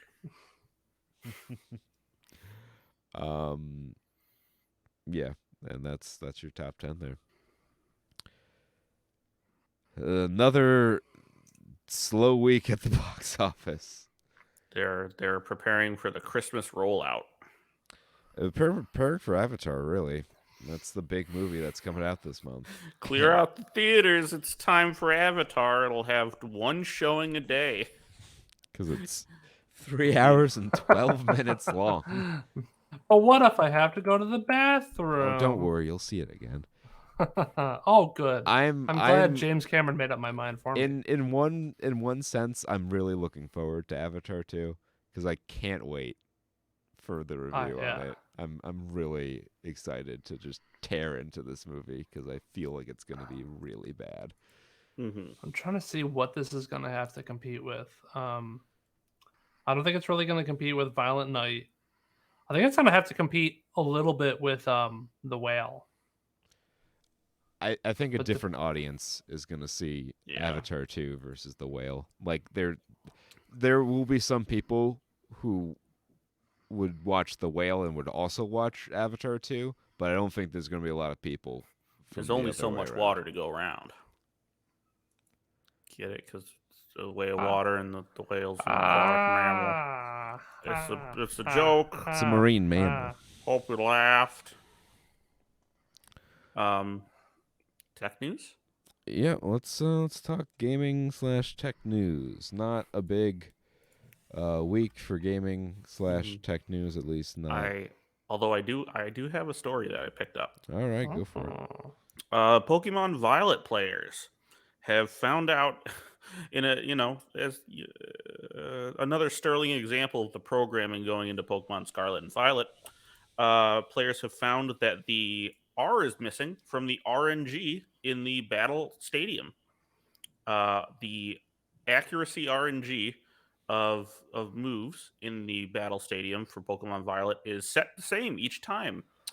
So they figured out that every move misses the first time, and then the second time it'll hit. So people just stack up with Fake Out and Sheer Cold and get to sweep the whole event. It doesn't change from... the RNGC just stays the same, so they just quick roll through it. Congrats, Pokemon Company. You did it again. You knocked it out of the park. Good job. That's the story. Speaking of programming, I guess. Intel Arc has another graphics driver update that has boosted performance by up to 19% in some games. But it's not all good news, unfortunately. It's good news, but not great news. Excuse me. As reported earlier in the month, Intel has released a driver update for the Arc GPUs with various performance improvement claims. But does the driver actually deliver on what's promised? PC World has taken a look and found some moderate, if mixed, improvements, along with one game where performance actually regresses. PC World tested the Intel Arc A770 using both the original launch driver and the latest update release, starting at the top in performance with Cyberpunk 2077 at 1080p Ultra. We assume no ray tracing. You wrote the article. What the fuck do you mean you assume? Oh, no, PC World, not PC Gamer, my bad. They assume without ray tracing enabled. Performance improved by 5% from 52 FPS to 55 FPS, not a huge bump there. At 1440p Ultra, it is again about a 5% bump, going from 41 to 43%, or FPS rather. Horizon Zero Dawn saw a jump from 81 to 89 at 1080p, though the performance was unchanged at 1440. Borderlands 3 was 92 FPS at 1080, badass quality, but got a 2 FPS uplift at 1440. It's a DirectX 11 title that shows the best gains, which is very interesting, seeing as how there is no DirectX, like no legacy DirectX support on Arc. That's one of the reasons why performance in older games like CSGO is so bad. Everything happens through translation layers. Ooh. So okay. the instructions, like DX9 instructions, can be, for lack of a better word, translated into DirectX 12 instructions. But that happens at a driver level, which adds in a significant delay in the frame time, the time it takes the frame to get got, which leads to bad stuttering and FPS drops and Which a lot you of don't other want titles. in your CS:GOs. Nope, it's kind of an important thing. So, Total War is a DX11 game, and that actually showed the biggest uplift, 19%, going from 91 FPS to 108 at 1080 Ultra, and at 1440p Ultra, it was up 9%, 81 to 89.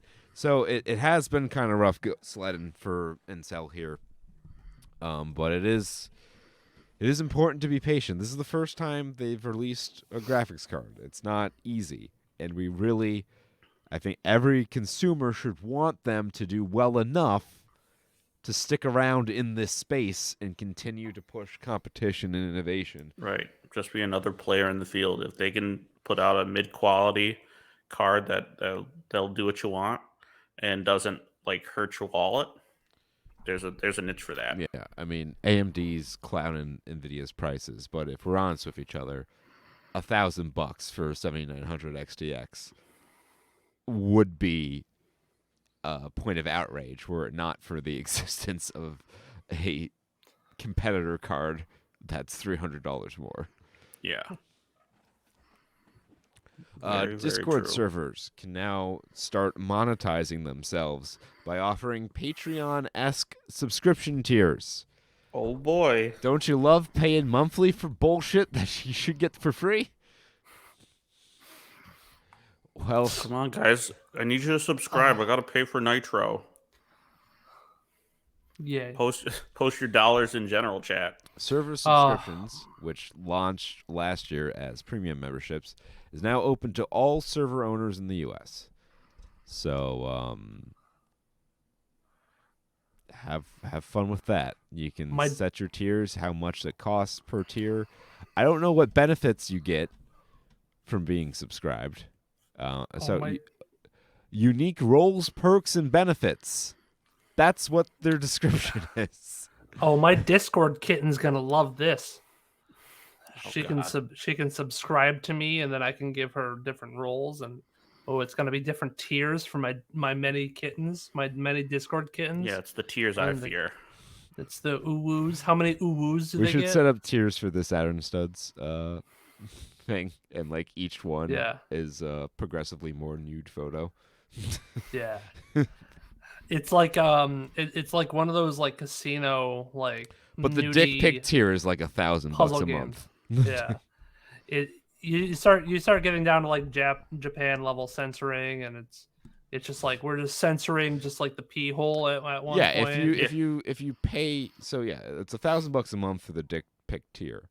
However, for the low price of $250 a month, you can get the Japanese dick pic tier, which is the same a single naked, dead pixel on the head. But it's blurry because Japanese people have blurry genitals, Yes. from what I understand.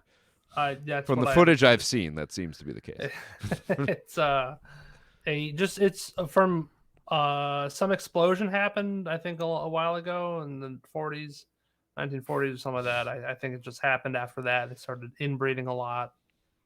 One thing leads to another. Anime and blurred genitals, crazy. Should've dropped a few more. Street Fighter 6 has another beta happening in December. However, it is closed beta, and Capcom is not very happy with the beta keys that were being sold off on online auction sites, so they have cracked down in hopes to prevent key resellers. 2 months after its first closed beta, Capcom is offering access to Street Fighter 6 once again. The game's second beta launches December 16th and runs through the 19th. If you were one of the lucky few who managed to snag a spot last time or handed over some cash for a key, you'll be able to check out the new beta without applying again. For newcomers or for those who weren't able to get in last time, you'll have to go through the application process.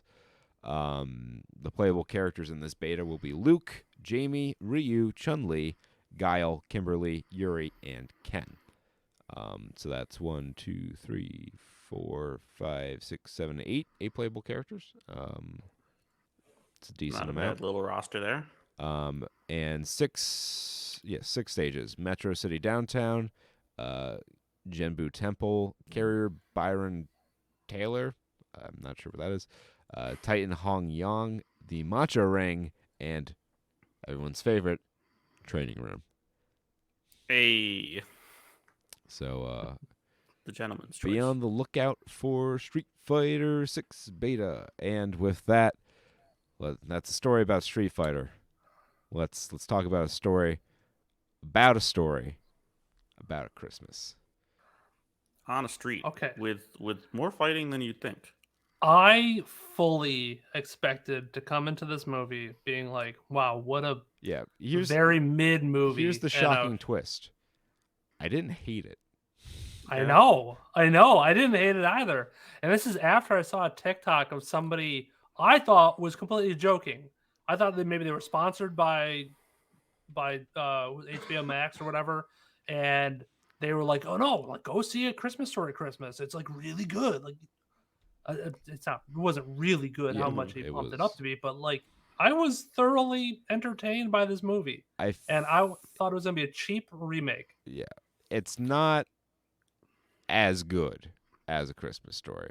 No, I think, and I don't think it functions very well as a sequel either. Yeah, and like, unless you're just someone who's curious to see how the whole thing shakes out, there really isn't a point to this movie because A Christmas Story is already the better Christmas movie. I argue this makes A Christmas Story better. Okay. Knowing what we know.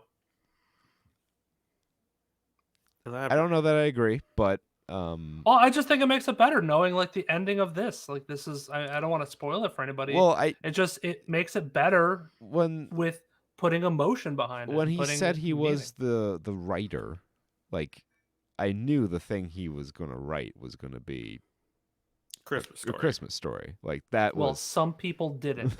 That was some people the most haven't obvious seen thing ever. Some people haven't seen A Christmas Story in a long ass time, and we just I haven't seen A Christmas Story in a long time either. I just knew, writer. That's obviously going to be the story that gets picked up. Mm-hmm. Yeah, we should. So, Christmas Story. The interesting thing about that is that it's a movie that it's a member berry planting machine. Because the whole point of the movie is just scenes where things happen, and everyone remembers all the little things that happen in the movie. There is no arc to the story, or not at least a strong one. No, it's the kid gets a rifle for Christmas, and he wanted one. Mm-hmm. Yeah, and things happen along the way. This had more of an arc to it. It falls a little bit into, I think, at least for the first half of the movie, and then a little bit again at the end. It does a pretty good job of being true to itself as its own movie. I think it runs out of steam a bit in the latter half of the movie and starts relying a lot more on callbacks. Mm-hmm. Yeah, there's that's definitely part some of why it doesn't punches. really work as a sequel for me, because like ideally, like in my head, I would want to watch Christmas Story 1 and then right after go watch this as part of like a marathon or something, you know? And because there are so many direct flashbacks to original footage from the 1980 something movie, um, you're like, I just saw this an hour ago. I Yeah. don't need to see it again here. So it doesn't work as like as a part of a sequence viewing for me. Gotcha. Yeah, I don't know. Maybe the intention wasn't for them to set up like, but I could definitely see them playing this before they play A Christmas Story. I think that'd be a really I cool think, cut in. I think you could do that because the way the movie ends, Yeah, with the way the spoilers, movie I ends. guess, Yeah, is it goes right into the first scene of Christmas Yeah. Story original Yeah. footage. So it works on that level as like a lead into it, and it doesn't overstay its welcome. It's a pretty brisk movie. It's an hour and 40 minutes, which I Mhm. appreciated. I didn't really care about the kids at Yeah. all. And they just didn't really kinda feature seemed- that Yeah, they strongly. just kind of seemed to be there because the original Christmas Story was about kids having a Christmas adventure. They But kind of just served as a gift consuming plot device and also a way to mirror Ralphie yeah, as a kid I and feel you know, yeah, their main purpose felt like to give Ralphie kids, like yeah. establish that he has kids, that Mhm. he's putting a Christmas on for, much like his dad Oh yeah. put the Christmas on for him. And like I think this movie works, has a nice emotional through line with him trying to live up to his dad's legacy of putting on a great Christmas, and some of the pressures that come with that. And Yeah. it, And it I do like the misadventure. yeah. I will say like there's maybe a little too much of like actiony slapstick in this. Like I know there was a surprising amount of child maiming in the first one, but like I feel like that's more blatant here, cuz like at the end of the movie like fucking half the cast is in casts. Yeah. Yeah, you had a lot of there were a lot of goofy. There was a lot of times where it jumped the shark. And I understand like some of those times might have been a dream sequence where you kind of have to like limit yourself from reality, but then you have a massive scene of a bunch of drunkards sledding down a hill, and it's like, what purpose What does that how do you serve? guys feel about like his movie daydreams? Like It was a I weird I felt like it was a appreciated, weird segue. like I think the first one, like the Good, the Bad, and the Ugly parody, like I liked conceptually, but I don't think it really fit the movie well. And it Did those went happen in on. the original movies too? Like I don't remember I if don't he had like recall imaginary cutaways. those. That wasn't one of Yeah. those memorable things that Yeah, Yeah, I think I of. he can't had recall it. one. He had one in particular with when he got the Red Ryder BB gun. The one I remember most vividly was when he got the Red Ryder BB gun and he went to go test it out, or he was daydreaming about having it, and then he would be shooting the bandits as they came over the Okay, fence. Remember, it's starting remember to come like back for me. remember the bandits in like the white and black striped shirts, Right, and they were the Right. gang of the what did he call them?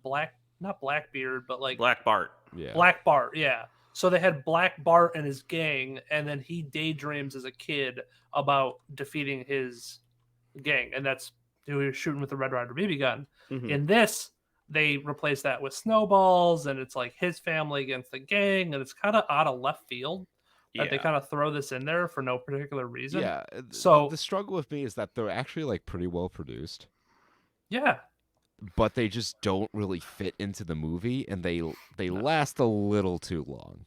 well, the whole thing why it works in the first And I think movie one is was you're enough. with a yeah. And yeah, because you had the one in the beginning where he's on the game show, Mhm. and The it's like, Pulitzer, yeah. Yeah, the Pulitzer or award show. Yeah, sorry, it was the award show. And he was doing that and daydreaming during the whole book thing, and it's like, I don't really know if this is necessary. Like, whatever. But I think it worked better when in A Christmas Story because he was a kid, and kids have these vivid imaginations and they get goofy sometimes. So it works better to visualize that and act that out in a Get into the scene mind of a kid.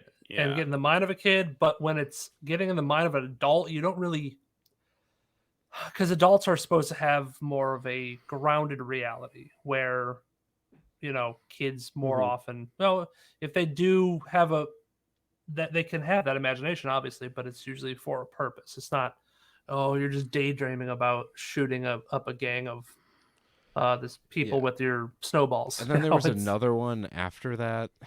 I don't remember. Oh, yeah, when he is in, he thinks he's going to prison. Yeah. Although that wasn't like a movie, it was just sort of like a vision or like an anxiety thing. It went CinemaScope though, I think. Yeah. Yeah, I think it did. Yeah. So he like actually imagined him. Yeah. So, and they had a whole thing planned out. It was a whole bit where like his kid becomes British punk, and his daughter becomes pregnant, With and a his wonky wife eye. somehow maybe marries somebody. Yeah. I mean, it's the callback to certain things. There was no really callback for the son, so I wish they should have done something with like, oh, he actually lost his arm or some of that. That would have been a much better thing if he lost his arm and became like a pirate or some shit. Like, I don't know. Like, if you're gonna go goofy with like him having an accent and becoming emo and punk, then fucking go all the way with it and just chop off his arm. Also, I just want to say, as a homeowner, certain scenes hit different now. Like when he's fiddling with the tree and it's scraping the ceiling. I'm like, no. And I think there were certain things that I like appreciated a little bit more. Well, it was also because it was in the perspective of the parent and not as the child. So you get this different. So that's why I think this does a little bit better job than a normal remake would do, because they didn't try to just recreate A Christmas Story, because that was Christmas in the perspective of a child. Now this is Christmas in the perspective of an adult, and you got gifts you got to get, you got dinner you got to get together, you got the death of your father you have to deal with. Yeah, that's that's an important beat, but man, is that a fucking downer. Like, I was, again, I put this up to my mom's standard, where when I was at my folks' house for Thanksgiving, we put on Weird Al, the Weird Al movie, which I was like, oh, it's a pretty wholesome, cheery movie. Like, it's nothing crazy, but like the scenes of like mild violence were like too much for her. Right. She was like, nope. So like, it's my mom has a very strict PG test, and this I know the original Christmas Story passed it, but this one I don't think it would, because she'd be like, oh, that's really sad and depressing. Yeah, like, but I don't want to watch that. It is sad and depressing, but I think the emotional payoff at the end is a lot like better for it. Yeah. And they do move on from it pretty quickly. Like they visit it, they come back to it at various points. Yeah, and it is kind of like it ties everything together, because it's the inspiration for him to write a Christmas Story, and it also, like when she finds the gifts in the basement, and it's like at the even when things looked bad in the original Christmas Story, all the presents were under the tree. And same. That was a choice payoff. I do like that. That was very good. It was one of the stronger points in the movie. But overall, it's. I think this movie is for, kind of people like us. People who and a little bit older, who grew up with A Christmas Story as kids, and are now adults, possibly with kids of their own. And this is kind of, the Christmas Story for part 2 for that generation. Yeah, and it's serviceable enough in that role. Well, And to those worries about like member berries, like yes, of course they're there, but it's not the same as something like Force Awakens or Indiana Jones sequels. Um, it's like he's actually nostalgic about his childhood, and that's I like just it's a much more direct sort of expression of fondness for the things that came before, rather than implicit and only for the audience's sake. no. And I, it really does a good job of being its own movie. yeah, yeah. Well, I was thinking about that just made me think about the fact that who is this for, and it definitely isn't for kids, even though it doesn't like cross over that like PG-13 boundary, which is good. I'm really glad they didn't, because they could have like, Well, there's a lot of swears in this. There's a lot more swearing. Yeah, well, yeah, there were a couple more. Yeah, it what did does this have a get? PG rating PG-13? though. It As a is it PG? is Okay, PG so rated. they must have hit just the limit. I mean, um, That's a lot more lax now than it used to be. yeah, yeah, yeah. Um, well, the thing what I was getting at was the fact that you're not going to show this to your kids because this completely spoils Christmas.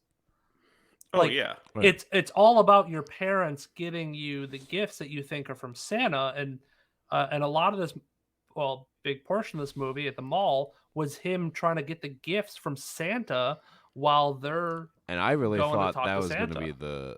be I thought the payoff to, when they're having the snowball fight and he hits her in the eye. I thought the payoff to that was he left the trunk open. The kid's gonna like run to take cover behind the car and see all the presents in the trunk, and they're gonna have to try to explain their Yeah, way out of yeah. that. They went a different direction with it, where the presents get stolen when they're Yeah, at the that ER. was. because I fucking mean, 70s Indiana, what a dangerous place. I think that was maybe the only thing I didn't like about this movie was how I didn't. Uh, I mean, kind of have to drive it along, but they kept on kicking them while they were down.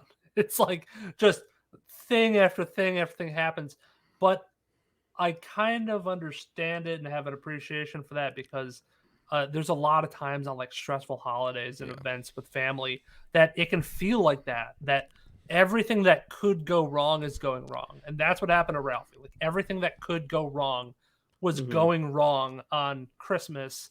You And just at put the a top smile of on the your face list, and you rock and roll. But yeah, and at honest, the top of it is his dad is dead. Yeah. It's like I was that's about the to whole say, like crux of and it. like apart from the presents getting stolen and his dad being dead, a lot of the tragedy that befell them was fairly minor. It's not like Mhm. the banks foreclosing on the house sort of deal. No, Right. But like his career wasn't quite going the way where he wanted it to. It's kind of interesting, not necessarily apropos of the point I was attempting to make there, but I found it kind of interesting that while this is a pretty predictable movie in terms of like larger story beats, um, it does find some ways to get some unexpected laughs. Mm-hmm. For an example of this is before they're going to go ice skating. I was expecting, the gag there. They're going to be the ice skating rink, and like the mom's really not great at ice skating. But we don't even get to there because she just fucking No. slips and twists her ankle before. I was like, I did not expect that. Got a pretty good laugh out of me. I loved. I mean, I can't relate to this because my parents are very nice to my wife and vice versa. But the way the mom was just like very blatantly like passive aggressive Throwing shade. to the wife was like Well, god damn. although Oh, I'm on the sure other you hand, can do good they did a lot tricks. of ladies drinking. Yeah, they were pretty buddy throughout the movie. If anything, I Yeah. found it a little distracting how Ralphie's wife is like 12 years younger than he is. Yeah, And way too pretty for him.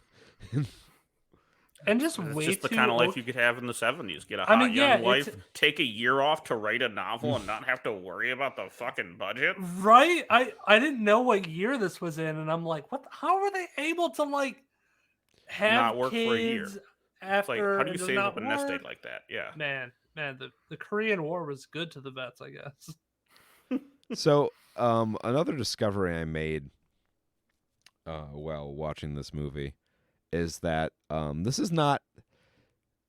I wouldn't call this a sequel. I would call this like a soft prequel because there is a sequel to A Christmas Story. There is a Christmas Story 2. Oh, is it really? I didn't even know about that. Well, probably because it came out in 2012 and sucked. Oh apparently. God, I feel like I remember that. Like that it was a thing that existed. Yeah, this had to have been direct to video. A Christmas Story 2 here. Let's Oh God. go down this road a little bit. Yeah, straight to video. None of the original cast. Makes sense. Just trying to hold on to that license. I guess. Official. It even has the official sequel stamped on it. Yep. What the fuck? Man. Yeah, I don't know who involved in the original movie was involved in that one, but Did it? I'm did much it hit more glad to have been watching this than that. yeah, this movie, it's fine. Like I said, like if you liked A Christmas Story as a kid, you watched it as a kid, you have fond memories of it, and you are now an adult, perhaps with kids of your own, give this a watch, I'd say. But in general, if you want to sit down with those kids and share in your memories of Christmas Story, just watch A Christmas Story with them. Like Yeah. the Christmas Story still holds up. It's timeless. There's a That's reason literally the whole they point of air it, it is that- for 24 hours a day during the month of December on TBS. Well, now it's gonna have to be, half the time because they're gonna have to play this before. strike a deal with HBO. They gotta Well, do it. Warner One. Media, Warner Brothers Discovery owns HBO, TNT, TBS, all them. I want them to cycle through it. I want them to cycle through it and just have a never-ending gobstopper. You know what would of have been Christmas great Story. is if they somehow kind of like worked the beginning of this movie to play off of like The end. the ending bit of the A Christmas Story, and sort of just make like a make an Ouroboros. Ouroboros Yeah. that just sweeps through.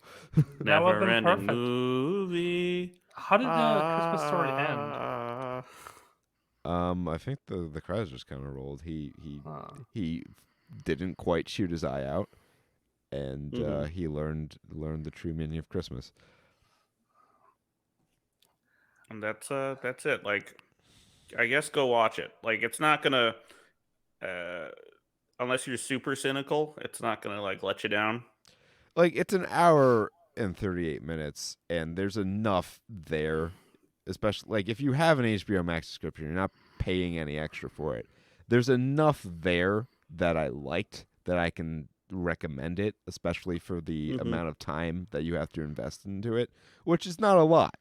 And Yeah, since you're Put it not on once. and since you're not reviewing it, you can kind of like fast forward through some of his, like daydreams, because they don't have any effect on the plot. They really, No. looking back on it now, looking at the runtime, they kind of seem like they were just in there to pad the runtime up to feature length. Yeah. yeah. But yeah, like there's enough there to get something out of it for the hour and a half you spend watching it. Like I said, fans of A Christmas Story will enjoy this well enough. Mm-hmm. Yeah. And again, so I would recommend just put it on maybe once during the holidays. If you feel like watching again, maybe put it on another time. But Yeah, you can have it on in the background, see how you feel. Try it on. If you have kids that like to watch things, and they do still believe in Santa, I maybe don't put it on during that because they might have some tricky questions unless you can explain it away. Or you cannot lie to your kids. No, It's an gotta option. lie to them. It's an option. It's an option. No, Um, I love lying to kids. I do too, but they're never my kids because I don't have any kids.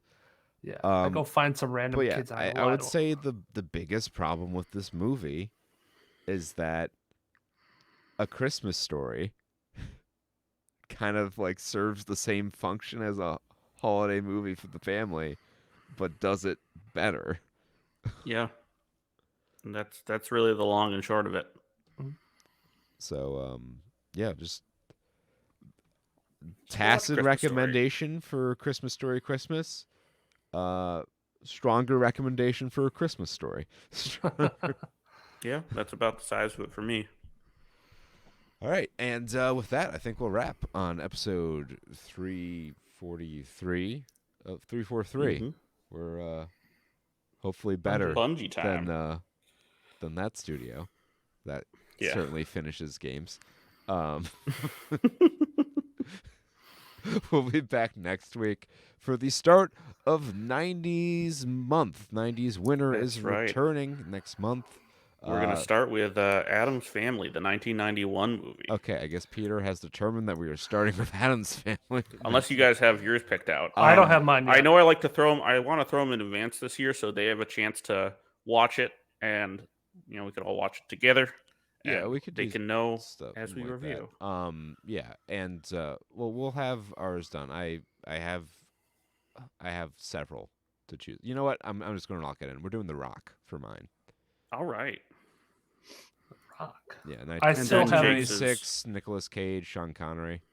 A classic. And Jake's, he has some time. Yeah, we'll get to him. So It might be another bad sci-fi original movie. be Who knows? Mansquito this You're time. lucky. Another Ron Perlman classic. So yeah, Addams Family next week. There actually happens to be 5 show days in December, so there'll be at least a bonus episode. Maybe. Or I maybe was counting today as one of them when I made that text. well, so December has 5. Yeah, there's 5. There's 5 Saturdays in December, with Okay. the last being New Year's. Oh yeah. Although we might Okay. not do a show Christmas Eve unless we do one like way in advance. So Right. we do typically have at least 1 week off of the show for Christmas. We do between 50 and 52 shows a year. Sometimes we are off on Easter as well. Not because any of us are particularly religious. You will recall from the beginning of the show, but there are family obligations that kind of get in the way and make it logistically difficult. But you will get at least your 3 90s picks from each of us, possibly a joint pick episode. And at the end of the month, which actually falls on the last day of the year, you'll have our annual year-end award show. So Exactamundo. fun, always a great time. End of the year is always a fun time to be a part of the show. If you aren't already, get subscribed so you don't miss any of the fun stuff we have coming out towards you. saturnstuds.com, place to go if you want any more information on us and the projects we do. And until next time, be well, stay safe, party like it's 1995. Peace. Bye-bye.